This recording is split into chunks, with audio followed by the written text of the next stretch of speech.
I'm Azeus, and this video is about the Boston Major stickers. So, they've been released, they don't look too bad, although we'll see what the community consensus ends up being.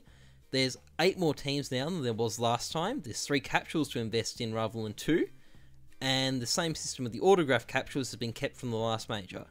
Now, I will touch on all of these things, but fundamentally, what I'd like to do in this video is to approach this topic in a slightly different way, because the thing is, I could run through, all the different stickers that have just been released, and speculate on how certain stickers are going to go and which ones might be good to buy. But at the end of the day, a lot of it would just be speculation, and my guess would be as good as yours most of the time. As much as I'd like to think it's better, I'm guessing, and your guess is probably as good as mine. So instead, what I'm going to try and do is I'm going to try and establish some principles that can hopefully guide people in getting the most out of their investments. So to begin with, what we're going to do is we're going to look at the performance of some of the team sticker capsules at recent majors, because we're at the point now where there's a lot of very good historical data we can take advantage of. So effectively, the way I see things, there's 3 different models of price performance. Firstly, there's a model that I call the bubble model, where the price rises dramatically in the short period after the sticker sale ends, but proceeds to fall consistently from that point onwards. So the best example of this is the MLG Columbus sticker capsules. They rose dramatically following the sticker sale ending, but fell terminally after that. And you can also see it a bit with the PGL autograph capsules, but those are a little bit different, and I'll discuss that later. Secondly, we have a model that I call the Frog in the Saucepan model, where the capsule gradually rises in price following the sticker sale ending, but keeps on rising. So it's not very dramatic at first, but it ends up being really successful, often without people even noticing. And best example of this are the E-League Atlanta sticker capsules, which ended up doing really well, but because they took so long, I think a lot of people didn't even realise. I certainly didn't. I sold my capsules early on, and came back later to see they'd gone up in value about 300%. 200%, not 300%. But anyway, finally, we have a model where prices are completely flat and never go anywhere, and I call this the Jeb Bush model. And the best example of these are the PGL Krakow Team Sticker capsules and the ESL1 Cologne sticker capsules. They were complete duds and never did anything. Now, what I'm going to do is I'm going to propose a couple of distinguishing factors between these scenarios to try and help you predict how a capsule is going to go after the major ends. So, we'll start by looking at the Jeb Bush capsule in CS GRO, a capsule that went nowhere, the PGL Krakow Legends capsule. Now, if we look, what we can see is that there's been about 80,000 sold all up, and supply peaked at about 9,000 but dropped to about 5,000 to 6,000 shortly after the sale ended. By supply, I mean the number listed on the Steam market. Now, considering this, we can compare it to the Atlanta Legends capsule, which is a Frog in the Saucepan capsule, which went up over time. So, despite being around for about 8 months or so longer than the Krakow capsules, they've had less sales overall. And you can go and compare their sales history directly. I can't really do that on screen, it doesn't really work too well. But if you compare it directly, you can see they've sold way more slowly than the Krakow capsules. So, how is it possible that the E-League capsules could have gone up in price despite selling more slowly? And the answer is actually quite simple. There was always less of them on the market. In other words, what I'm suggesting here is that you should use the number of items listed on the market shortly after the Steam sale ends as a guide to whether or not they have good long-term prospects. Now, unfortunately, I can't get the supply history for the Atlanta capsule all the way back to when it was released, which is annoying because I think that'd be quite useful to have. But it is there for the Krakow capsules, so I'd recommend using those as a guide. So long story short, don't expect good long-term returns unless the number of capsules listed on the market shortly after the Steam sale ends is lower than it was for Krakow, preferably quite a bit lower. So where do the bubble capsules fit into all of this? I'd love to use MLG Columbus as a comparison here, but unfortunately I'm also missing a lot of data for that. So what I'm going to do instead is I'm going to use the Krakow Legends autograph capsules as a guide, which isn't perfect because autograph capsules tend to perform a little bit differently from normal sticker capsules, but I think they should illustrate the point here. So, when we look at them, first thing you notice is that there was initially about 80,000 listed on the market. Now, because they were on sale for about 25 cents, that number isn't directly comparable to the sticker capsules. You sort of need to divide it by about 6 to get a rough idea about what the total volume was in monetary terms, and it works out to be the equivalent of about 13,000 sticker capsules. So that's a huge number, bigger than the number of Krakow Legends capsules, for instance. And as they went through their bubble, the price went up, the number on the Steam market plummeted to got to about 20,000, and then the hype died off. At this point, 20,000 capsules is still a pretty big number. They were $1 each. So once the investors got cold feet, the price basically started falling ever since. It was unsustainably high.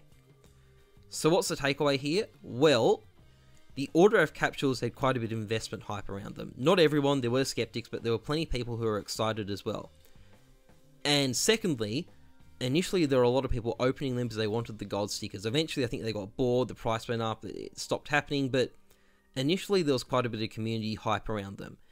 And what I'm proposing is that a distinguishing factor between a bubble capsule and a Jeb Bush capsule isn't the supply on the market, but it's the amount of community hype. If there's a high supply but plenty of hype, the price should go up for a bit, but will eventually crash back down to a sort of Jeb Bush level of mediocrity. So, to sum this up, how do I recommend people go about this? Well, admittedly, measuring the hype can be a bit difficult and you can get it wrong.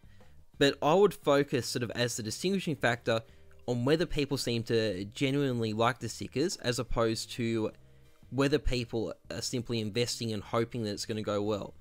So to distinguish between these two things, Columbus had sort of a hype bubble and Cologne 2016 didn't, and I would suggest the key factor you should look at looking back at those two examples is that the Columbus stickers were quite popular. A lot of people liked them. There were some really cool stickers that people were really into.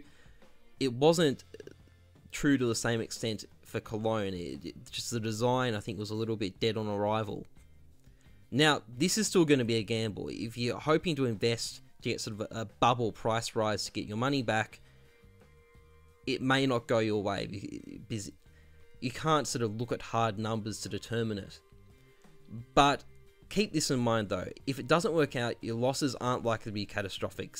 You may lose, worst case scenario, about 30% of what you invested, but if it does work out, it's really easy to double your money. So I would keep the risk reward element in mind, because you will do a lot better if it works than you will if it fails. And it's impossible to know what the odds are, but if you feel the odds are 50-50, it's probably worth going for it. If there isn't this hype though, and you want to see if there's any prospect of a sort of frog in the saucepan long-term price increase, what I do is recommend waiting until slightly after the sticker sale ends to see where the supply on the Steam market is at.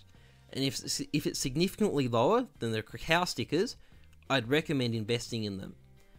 Now, it may sound a little bit weird not buying during the Steam sale, but if you wait until slightly afterwards, you'll get a lot of extra information about the future prospects of the capsules. And when you do buy them, because you'll be buying off the Steam market, you won't be increasing the overall supply of the capsule itself. And if the strength of the capsule is in its slow supply, this will doubly work in your favour, because even if you have to pay slightly more, you won't be increasing the overall number on the market. So this will, in the long term, probably favour you. Next, I'm going to quickly talk about autograph capsules. So I've listed the Krakow autograph capsule as a bubble price trend. It did really well before gradually declining. But if you look at its price history, you can actually see that it's not quite the same as the MLG Columbus Team Sticker capsules. So if you tried selling a Team Sticker capsule from Columbus today, if you'd bought it during the sticker sale back then, you would lose money. If you tried that with a Krakow capsule, before this major's stickers were released anyway, you would have made a 60% profit. Now, it is still bottoming out, and this major stickers being released aren't helping, but the point is that autograph capsules tend to do a lot better than team stickers. If you just look at the price of past capsules on CSGO Stats, you'll be able to see that.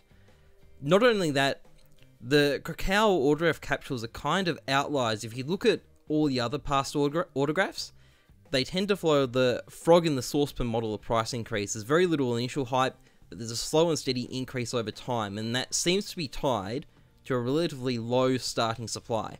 So, in short, they tend to be much better investments than team stickers simply because they're overlooked. Now, of course, the fact that they've started doing capsules differently since Krakow does mess this up a bit. And as we can see, we got a very different price trend with Krakow, which reflects that.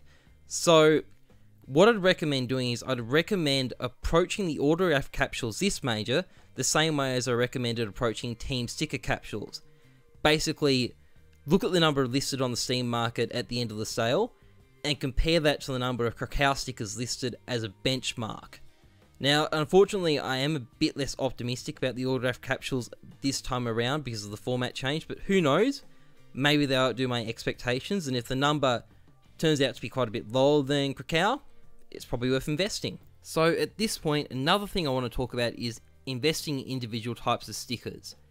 So basically, when you go for an individual sticker, essentially you're increasing your risk because that sticker might not do that well, but if it does do well, you're increasing your potential returns quite significantly. The capsule is the polar opposite of this. It's the easy way of diversifying because it's got all the stickers inside it, so if one of those stickers goes up in price, the price of the capsule will go up to reflect that, but because there's only a small chance of getting that sticker normally, it's only going to be a fraction of what the increase in the price of the sticker is. So, I don't mean that as a knock against investing in individual stickers or capsules, but because I'm going to be doing both, by the way. But what I want to highlight is that if you're going to invest in individual types of stickers, you need to be able to pick winners. And some people, like me, aren't particularly good at that. So, instead, my approach is going to be, I'm effectively going to buy a modest number of a very broad range of autograph and team stickers, particularly from up-and-coming players or team stickers that I think will have some sort of long-term demand or hype or just look good around them, and hope that some of them do really well. So overall, I'm sort of compromising a bit on return for security, but that's my way of doing things. I'd rather get a bit less but be a bit more likely to get something. And once again, I'm not saying there's a right or wrong way of doing things, but that's my approach, and I thought I'd share it. Finally, one last thing to talk about. What should we make about the fact that there's an extra capsule for the qualifier teams? In my opinion, it doesn't matter that much because there's the same supply and demand. It's just going to be spread out between 3 capsules rather than 2. The one implication it may have is that there may be a bigger difference in the performance of different capsules. So in other words, a bit more risk, but also a bit more potential reward, depending on which capsule you go for. But I think the rules that applied to stickers in past majors should still apply to this one just as well. So anyway, those are my main thoughts on investing in major stickers for now. I'll probably will make another video down the track looking at the actual stickers I am going to buy and the actual capsules I'm going to buy. But I think it's just way too early for that right now. I think I'd rather describe some sort of investment principles rather than going, ooh wow, that particular sticker looks nice, I might go for that one. But anyway, trust the numbers, not your gut. Thanks for watching. I'm Jesus. See ya.